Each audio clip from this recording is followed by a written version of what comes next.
मित्रांनो, तुम्हाला तर आपलं माहीतच आहे, अंघोळ झाले की पहिला घरातील देवाच्या पाया पडणे. रानात थोडे केळीची खुटे लावायची होते म्हणून गेलो केळीची खुटे काढायला. काढून आणून शेतात टाकली. बघता बघता 11:30 वाजले आणि माझं ड्युटीला जायचं टायमिंग झालं. मग मी आणि मित्र निघालो ड्युटीला जाण्यासाठी. मी पाठीमागच्या सीटवर बसलो होतो म्हणून थोडेसे मोबाईलच्या कॅमेऱ्यात बघून केस विंचरून घेतली आणि बघता बघता पोचलो मी कारखान्यात.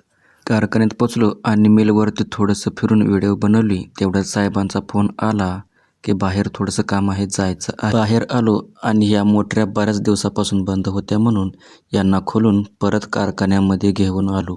कारखान्यात आल्यावर हा मित्र म्हणाला, मी चहा प्यायला जाणार आहे, तोपर्यंत तू क्रेन चालव. त्याला म्हणलं ओके, चालवतो. मग मी बसलो क्रेन चालवायला. बघा मी क्रेन कशी चालवतोय. बघता बघता वाजले 8, झाली सुट्टी, वाजला भोंगा.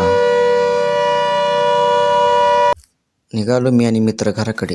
तर असा होता आजचा पूर्ण दिवस. तुम्हाला व्हिडिओ कसा वाटला हे कमेंटमध्ये नक्की सांगा.